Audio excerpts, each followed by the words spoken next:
নমস্কার। এবার শুভেন্দু অধিকারী বললেন, বিদেশি লোকেদের ভোটে কেন আমি বিধায়ক হব। নন্দীগ্রামে অনুপ্রবেশকারীদের নিয়ে বিস্ফোরক শুভেন্দু অধিকারী। বাংলাদেশি অনুপ্রবেশকারীরা পশ্চিমবঙ্গে বিভিন্ন জায়গায় বাস করছে।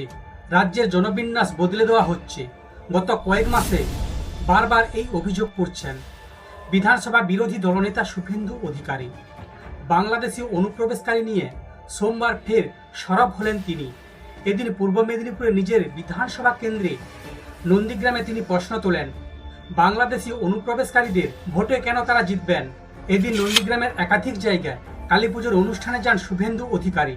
সেখানে রাজ্যের বিশেষ নিবিড় পরীক্ষা নিয়ে প্রশ্নের মুখে পড়েন তিনি। এ নিয়ে শুভেন্দু বলেন, এসআইআর বিষয়টি নির্বাচন কমিশন বুঝে নেবে। আমাদের দায়িত্ব নজরদারি, চৌকিদারি। এরপরই বাংলাদেশি অনুপ্রবেশকারীদের নিয়ে সরব হন তিনি। এমনকি তার বিধানসভা কেন্দ্রে নন্দীগ্রামেও বাংলাদেশি অনুপ্রবেশকারীরা রয়েছেন বলে মন্তব্য করেন।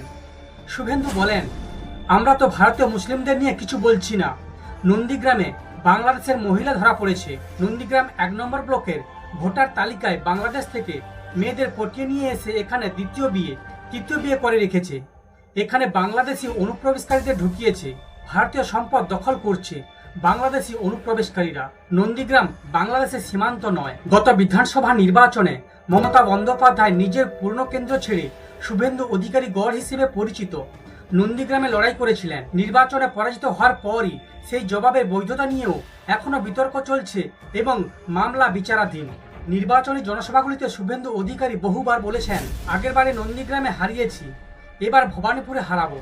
তবে তিনি নিজে লড়বেন কিনা সে বিষয়ে এখন কিছু স্পষ্ট করেননি। বিজেপি নেতাদের মধ্যে শুভেন্দু অধিকারী মুখ্যমন্ত্রীর বিরুদ্ধে সবচেয়ে বেশি সরব। নিয়োগ দুর্নীতি সহ একাধিক ইস্যুতে তিনি মমতাকে আক্রমণ করে চলেছেন।